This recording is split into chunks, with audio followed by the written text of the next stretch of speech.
Bismillahirrahmanirrahim. Assalamualaikum warahmatullahi wabarakatuh. Waalaikumsalam warahmatullahi wabarakatuh. Apa kabar semua? Alhamdulillah. Sehat ya. Kita sudah masuk di pertemuan-pertemuan yang menjelang akhir semester. Nah, sebelum kita mulai perkuliahan pada pagi menjelang siang hari ini, kita mulai perkuliahan kita di pukul 10.30 sampai insya Allah pukul 13.00. Sebagaimana yang ada di silabus dan RPS, mata kuliah dasar-dasar jurnalistik ini ada 3 SKS. 3 SKS itu berarti 2,5 jam ya pembelajaran tatap muka. Tetapi nanti kita akan combine dengan tidak hanya sekedar memberikan model ceramah, tetapi juga teman-teman saya minta aktif untuk kemudian berdiskusi atau praktek di mata kuliah ini. Nah, kalau di silabus tentu apa yang kita harapkan dari pembelajaran ini adalah bagaimana mahasiswa memahami dan memiliki pengetahuan tentang karya jurnalistik. Nah, tentu produk jurnalistik banyak ya. Di akhir ini banyak sekali produk jurnalistik. Yang pertama itu biasa kita sebut dalam bentuk berita, tulisan, news yang selama ini banyak kita pelajari. Jadi memang kurikulum pembelajaran di kampus-kampus dulu dan sampai sekarang mungkin lebih banyak mengeksplorasi bagaimana kemampuan kita membangun narasi yang kuat. Apalagi kita ada di program studi ilmu komunikasi. Jadi kekuatan kita adalah bagaimana menyusun kata ke dalam kalimat lalu membentuk narasi yang kuat untuk memberikan sebuah perspektif kepada publik. Yang kedua tentu ada bagaimana kita membuat materi tentang informasi dalam bentuk audio dan visual. Kalau audio kan biasa kita dengar dengan istilah radio gitu ya. Lalu audio visual itu adalah televisi. Nah, tetapi dalam era perkembangan jurnalisme yang modern lalu beranjak ke sistem digitalisasi, itu kemudian menguatkan kembali dan bagaimana masalah ataupun ilmu-ilmu komunikasi itu improvisasi dan kemudian berkembang lebih pesat lagi. Nah, sekarang model konten kreator itu menjadi bagian penting dari bagaimana produksi jurnalistik itu berkembang, dipengaruhi oleh konten-konten yang semakin pesat gitu ya perkembangannya, terutama untuk industri media digital, termasuk salah satunya adalah media sosial. Nah, inilah yang akan kita bahas di pekan ini sesuai dengan silabus kita, bahwa mahasiswa memahami karya jurnalistik dalam berbagai varian tentang produk-produk media massa. Itu silabus kita, teman-teman. Indikator yang akan kita pahami di sini adalah membuat informasi yang sifatnya sederhana karena ini adalah semester 2 ya. Levelnya, tingkatannya ada tingkatan kedua dari awal masuk perkuliahan, sehingga kita masih pada bagian-bagian awal dari pembelajaran tentang jurnalistik. Kemudian materi pokoknya adalah bicara tentang teknik reportase, teknik penulisan berita, dan juga bagaimana mungkin akan kita kulik sedikit tentang bagaimana sesungguhnya memasukkan unsur pengaruh di dalam berita. Lalu kegiatan pembelajaran yang bisa kita lakukan adalah diskusi dan praktek menulis berita. Ini sebenarnya sudah kita lakukan di pekan-pekan sebelumnya, bagaimana kita melakukan praktek menulis berita ya. Terutama berita dengan karakter hard news. Hard news atau berita langsung, di mana konsep piramida terbalik yang memuat unsur 5W plus 1H itu sudah kita lakukan dan teman-teman sudah mengerjakan tugas-tugas ke lapangan. Lalu sumber bahan atau alat media seperti biasa kita menggunakan proyektor, alat tulis, dan berbagai rujukan-rujukan yang insya Allah bisa kita jadikan penguatan kompetensi kita di bidang ini. Alokasi waktu di sini tertulis 100 menit itu ya, lama ya, cukup lama. Tetapi tadi saya katakan bahwa tentu supaya kelas ini tidak membosankan, maka kita combine dengan praktek-praktek penulisan. Itu silabus kita teman-teman untuk hari ini. Lalu saya ingin ke materi yang sudah saya siapkan untuk teman-teman semua. Oke. Nah, jurnalisme mengalami perubahan di era industri digital seperti sekarang ini. Nah, karena jurnalisme berubah, proses kemudian menyajikan berita itu juga mengalami perubahan. Yang pertama, sesuai dengan apa yang kita pelajari sebelum-sebelumnya dan kita sudah praktekkan dalam dalam praktek menulis berita. Yang pertama itu adalah soal verifikasi. Jadi di era digital sekarang, bahwa berita bukan lagi hasil verifikasi, tapi proses verifikasi itu sudah menjadi berita sendiri. Kalau dulu tidak, hasil verifikasi ditunggu sampai dinyatakan valid, baru kemudian berani disebut sebagai berita, atau baru berani di-upload atau berani ditayangkan sebagai sebuah berita. Kalau masih proses, belum jadi berita. Tapi sekarang tidak hanya proses, baru menjadi isu, itu sudah berkembang kemana-mana. The viral. Ada satu konsep menarik dalam jurnalisme keagamaan, karena jurnalisme keagamaan ini berkembang begitu pesat juga sekarang ya diskusinya. Verifikasi, terkait verifikasi, standar nilai berita dalam jurnalisme keagamaan itu sangat berbeda. Ini katakanlah kita buat pemetaan jurnalisme barat gitu ya. Ini jurnalisme timur atau katakanlah Islam gitu ya. Kita ada di negara muslim yang terbesar. Maka informasi, sama-sama informasi. Ini juga informasi. Lalu itu diambil dari data-data akurat. Ya. Sama. Data akurat.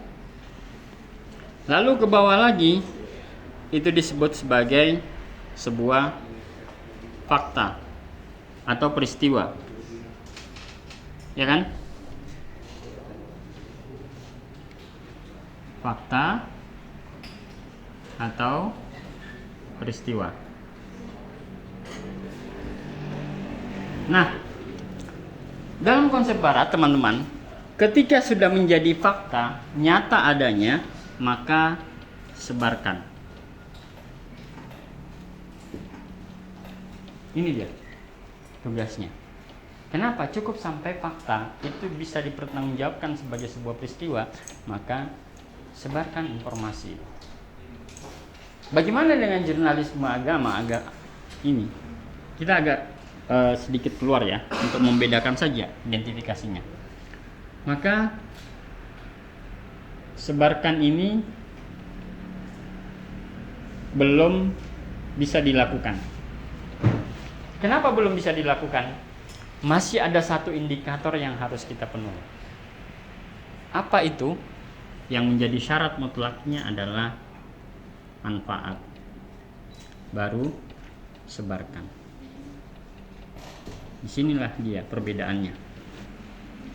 Ya kan? Kalau dia tidak bermanfaat, untuk apa kita sebarkan? Makanya kan tadi perubahan pola konsumsi informasi yang Anda suka gosip-gosip itu, perceraian artis, perselingkuhan dan seterusnya, ternyata dalam konsepsi jurnalisme ini tidak diterima gitu. Ditanyakan apakah itu bermanfaat atau tidak. Kira-kira bermanfaat nggak gosip artis? Hanya memenuhi unsur apa? Kesenangan, kepuasan gitu ya, yang sifatnya sementara sekali, tidak memberikan input pengembangan dalam pengetahuan. Karena tadi bahwa manfaat jurnalisme itu kan yang pertama itu adalah to educate, memberikan pengetahuan baru terhadap kita, to informate, memberikan informasi-informasi baru yang sifatnya menambah pengetahuan, dan terakhir itu adalah to entertain, memberikan hiburan, rasa hiburan pada kita. Ya mungkin drama-drama itu memenuhi unsur hiburan pada diri kita. Cukup memberikan stimulus pada otak kita, kita kemudian mendapatkan kesenangan di tempat di mana kita berada menonton drama tersebut. Nah, ini dia perbedaannya, teman-teman. Kalau kita ingin mengukur sesungguhnya standar informasi barat dan timur itu seperti apa. Tetapi tentu saja ini tidak semua sudah diterapkan di media-media di Indonesia. Belum semua, karena memang banyakkan media mainstream itu menganutnya kepada apa yang menjadi konsepsi jurnalisme seperti yang disebutkan oleh Tom Rosenthal dan dua tokoh jurnalisme di Barat ya, yang kemudian menulis tentang 9 elemen jurnalisme. Salah satunya adalah berdasarkan fakta atau kebenaran sebuah peristiwa. Nah, ini perbedaannya. Kembali ke materi kita, teman-teman, tentang verifikasi tadi, bahwa verifikasi itu mengalami pergeseran nilai yang sangat pesat. Kalau dulu harus tuntas verifikasinya, sekarang tidak. Bahkan banyak informasi yang berseliweran di media sosial kan nggak bisa kita pertanggungjawabkan kan? Bisa nggak kita pertanggungjawabkan kebenarannya? Sulit ya, apalagi marak tentang penipuan-penipuan yang berbau pinjaman, berbau slot judi dan seterusnya. Banyak kan? Nggak ada kan yang di sini? Alhamdulillah, aman ya, aman. Jangan sampai ya. Oke, teman-teman. Yang kedua, yang pertama tadi adalah verifikasi. Yang kedua itu adalah konfirmasi. Apa konfirmasi itu? Memastikan, ya, memastikan data valid, memastikan sumber valid. Ya. Kan kemarin kita ada dua ya. Ketika kita melakukan verifikasi dan konfirmasi itu kan ada dua basisnya kan. Basis pertama itu adalah verifikasi terhadap sumber. Yang kedua, data. Inilah yang menguatkan tentang isi informasi yang benar dan salah. Sumbernya harus valid, datanya juga harus valid. Nah, kalau perlu kita buat checklist ketika kita menjadi jurnalis. Kita buat checklist saja. Apakah sumber yang saya dapatkan itu valid? Apakah data yang saya peroleh itu juga valid? Harus kita checklist. Bagaimana memverifikasi dan mengkonfirmasi ini? Kita harus memastikan konfirmasi sumbernya, bahwa yang kita wawancara, yang kita dapatkan informasinya itu berasal dari sumber yang memang terlibat, memahami, mengetahui sebuah peristiwa terjadi. Bagaimana dengan datanya? Datanya juga demikian, bahwa memang data yang ada itu adalah data yang terkait langsung dengan apa yang sedang kita tulis. Itu ya, konfirmasi. Yang ketiga adalah cover both side. Tahu cover both side apa? Cover both side. Siapa nih? Cover both side tahu nggak? Nggak tahu. Cover both side itu nih. Jadi salah satu syarat dalam jurnalisme itu adalah cover both side. Keberimbangan. Ya. Keberimbangan. Jadi semua unsur yang terkait dengan berita harus hadir di dalam satu berita. Kalau ada orang yang terlibat dalam pertengkaran informasi, maka harus dihadirkan keduanya di dalam satu berita. Itu cover side. Kalau mungkin di Islam itu asas keadilan gitu ya, bahwa kita adil memberikan porsi yang sama kepada narasumber terkait. Cover side. Yang ketiga, yang berikutnya adalah, nah ini isi informasi sekarang itu adalah sensasional. Ya kan, lebih suka yang sensasional kan? Ya. Tadi saya tanya, yang serius-serius nggak suka gitu. Sekarang yang suka sensasional. Apa contoh berita sensasional? Apa contohnya? Apa? Yang Anda baca belakangan inilah, teman-teman yang apa? Sensasional. Yang Anda baca belakangan ini. Kira-kira apa yang sensasional belakangan ini? Ternyata sudah tidak ada yang mengkonsumsi informasi. Skandal apa? Oke. Skandal selebriti kan. Sensasional seperti itu. Tapi itulah yang digemari oleh masyarakat kita. Ya kan? Yang dibaca pasti itu. Kalau ada dua pilihan, berita politik, berita sensasional, yang dipilih mana? Sensasional. Sensasional. Nah, itu tadi karena mengalami pergeseran. Nah, isi informasi digital seperti itu, mengalami pergeseran yang sangat besar.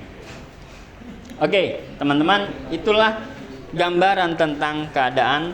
Lalu hal yang remeh-temeh juga. Hal yang remeh-temeh. Hal yang remeh-temeh. Kemarin masih ada yang menulis, masih ada dokumen tulisan Anda tentang berita? Kemarin paragraf pertama, judul, kemudian masih nyimpan? Siapa yang masih ingat tulisan awalnya tentang, mulai dari judul? Judul kan harus apa? Singkat, padat, jelas. Tapi yang saya ingin dapatkan, tema yang Anda tulis pada saat itu apa? Apa? Oke, masing-masing orang menulis judul, tema yang Anda pilih. Kalau Anda diminta menulis berita, tema yang Anda pilih itu tentang apa? Coba ditulis judulnya saja. Judulnya. Coba. Coba. Sesuai dengan passion Anda, sesuai dengan minat Anda. Apa? Iya, apa aja, bebas. Sudah selesai? Oke. Coba. Siapa yang membaca judulnya? Siapa yang ingin baca judulnya? Ya, silakan. Duel ekonomi antara Amerika Serikat dan China. Oke, wah, woi, serius banget kayaknya ya. Wah. Memang minat kamu ke sana ya? Oke. Ya, silakan. Bentar, yang lain dengarkan.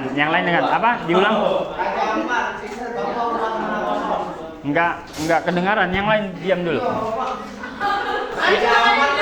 Suaranya. Kamu berdiri. Berdiri enggak apa-apa, situ aja. Enggak apa-apa, di situ aja. Ayo. Yang lain dengarkan. Awas.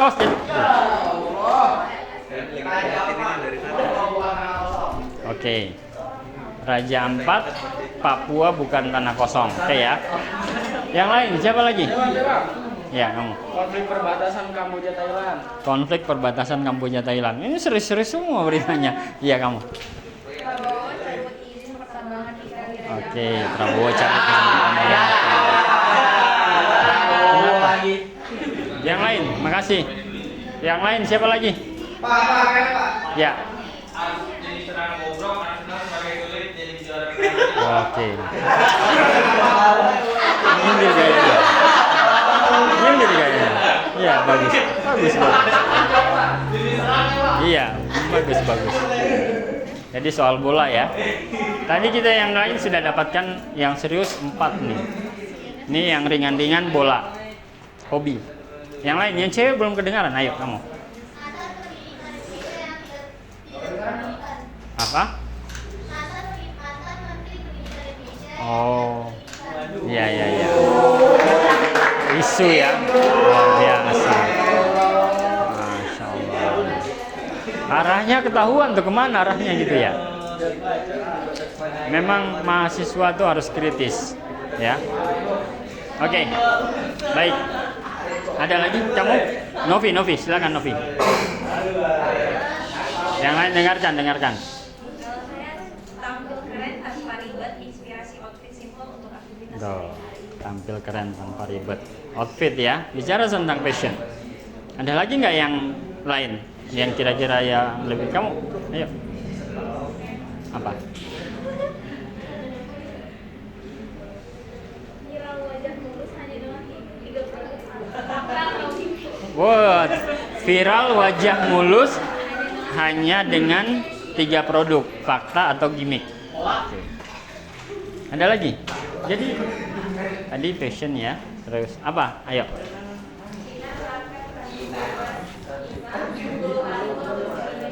Oke, soal Cina ya, Cina dan Indonesia ya. Oke. Kamu apa? Ya. Alkindi, silakan Alkindi. Ini Pak, usut tuntas ijazah palsu di Surabaya. Wah, berat jadinya. Ya, oke lah, bagus. Jarot kenapa Jarot?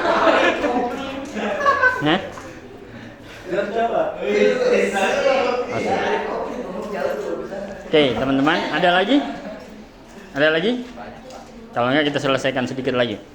Nah, sebenarnya ketika kita menulis di era sekarang ini ada pergeseran perspektif dan pola kerja wartawan. Jadi karena tadi memahami bahwa masyarakat itu ketika mengkonsumsi informasi itu lebih ke hal yang ringan-ringan, remeh-temeh, itu kemudian juga kita berubah pola kerja wartawan itu. Lalu kita mengidentifikasi sebuah berita, kita padankan dengan apa yang kita senangi belakangan ini. Ada yang nggak suka kopi hari ini? Ada nggak? Kopi nggak suka ya? Mungkin karena ada masalah lambung gitu ya. Nah, ini hanya ilustrasi saja bahwa teman-teman, ketika kita meracik berita itu sama dengan meracik kopi. Bagaimana kita menyajikan berita yang enak untuk dikonsumsi oleh publik. Maka ada istilah cerita, data, dan rasa. Di awal-awal pertemuan semester 1, saya mengingatkan teman-teman bahwa informasi itu terdiri dari beberapa unsur, 3 unsur ya. Konten, konteks, dan coherence. Konten itu adalah terkait isi informasinya. Konteksnya itu terkait dengan keadaan, waktu, tempat, dan seterusnya. Lalu yang ketiga adalah koherensi, keserasian dengan keadaan. Itu ya di awal itu semester 1 saya ingatin tuh bahwa selalu ketika kita menulis ada 3 hal yang selalu kita pertimbangkan: konten, konteks, dan koherensi. Itu ya. Dikit lagi teman-teman bahwa ternyata apa yang kita tulis itu adalah bagaimana kita menuturkan hasil reportase kita ke dalam sebuah berita. Makanya cara mudah menulis itu mengikuti pola kita bercerita. Ya. Cara mudah menulis berita itu mengikuti pola kita bercerita dengan lisan, bertutur dengan lisan. Artinya apa? Lebih mudahnya adalah memindahkan bahasa lisan ke dalam tulisan. Nah, itu cara yang mudah untuk kita menyampaikan sebuah berita dengan cara bercerita. Nah, itulah yang kemudian sekarang ramai dilihat di media-media digital sekarang ini, bahwa model tulisan itu kemudian juga mengalami perubahan. Kalau dulu pakai bahasa-bahasa ilmiah yang mungkin butuh proses pemikiran untuk mencernanya. Kalau sekarang itu bahasa-bahasa yang diusahakan sesederhana mungkin agar mudah dipahami oleh pembaca. Itu teman-teman, data tadi sudah kita bahas. Nah, biar diambil. Kopi itu hanya gambar saja. Fakta-fakta. Jadi data itu kan fakta yang berserakan. Tadi kita harus verifikasi tuh dua hal, sumber dan data. Data itu fakta yang berserakan, maka harus kita verifikasi mana data yang paling kuat dan benar, itu yang kita ambil. Karena ada banyak nih data di lapangan. Sama dengan jenis kopi kan, jenis kopi kan nggak semua diambil kan? Ya kan, ada yang gosong, ada yang itu nggak semua diambil untuk diolah menjadi kopi yang enak. Rasa, ya ini dia. Kemudian 5W plus 1H sudah kita pelajari bahwa ada struktur piramida terbalik dalam penulisan berita. Ya. Ini yang sudah kita pelajari secara bersama gitu ya. Bahwa aktual dan akurat itu adalah hal yang mutlak kita lakukan. Nah, tadi kembali ke dasar awal industri digital sekarang ini, pertanyaannya adalah apakah informasi di era digital, di dunia digital, di media digital itu masih mengikuti informasi yang berdasarkan teori tadi, berdasarkan regulasi-regulasi jurnalistik baik dari undang-undang pers maupun kode etik. Nah, ini menjadi perbincangan yang sangat menarik ya di era digital, karena semua orang bebas mengakses informasi dan semua orang bebas menyampaikan informasi apapun.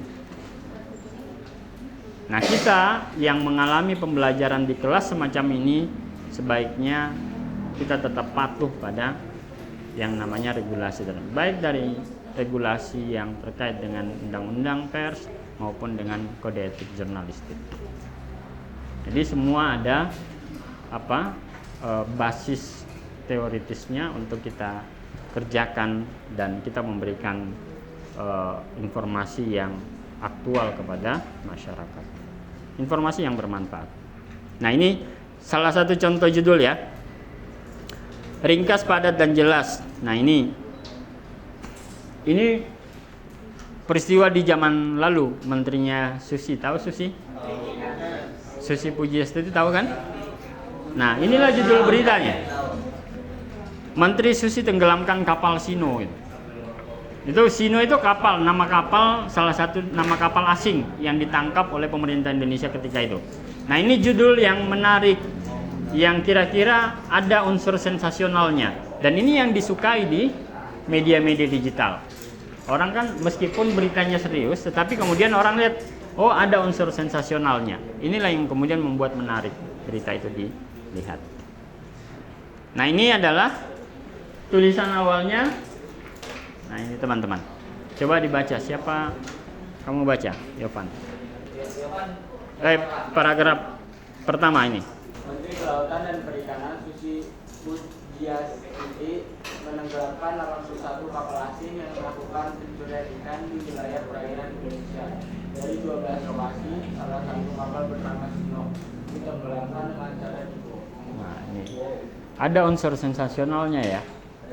Menarik untuk dibaca di media digital. Ini salah satu contoh. Nah, kalau lihat paragraf pertama atau lead berita ini, itu sudah memenuhi unsur 5W plus 1H. Ada who, what, why, where, dan how-nya. Ya, who-nya siapa? Ya Menteri Kelautan. What-nya menenggelamkan kapal peristiwa itu. Why karena melakukan pencurian ikan. Where-nya di mana di Laut Indonesia, dan how ditenggelamkan dengan cara dibom. Nah, masuk semua kan unsurnya kan? Ini yang sudah kita praktekkan di pekan-pekan awal dari mata kuliah ini. Masuk semua unsurnya. Nah, kalau kita mau compare kemudian dengan perkembangan industri media digital sekarang ini, meskipun berita-berita serius, tapi kita agak memasukkan unsur yang sensasional sehingga orang tetap tertarik untuk membaca berita tersebut. Itu ya. Jadi meskipun tadi karakteristik berubah, kita tetap bisa mengikuti dengan ilmu yang kita miliki. Oh, masyarakat kita sukanya yang sensasional, maka kita tetap menyajikan berita yang ada unsur sensasional. Meskipun berita itu memang informasinya ya dibutuhkan, bagus, serius, dan seterusnya. Itu teman-teman, ada pertanyaan silakan. Siapa yang mau bertanya? Ibnu, ayo. Kamu mau nanya apa? Angkat kepala begini tadi. Siapa yang mau bertanya? Silakan. Ada. Satu orang. Silakan. Siapa? Ayo. Paham nggak? Paham. Saya dong.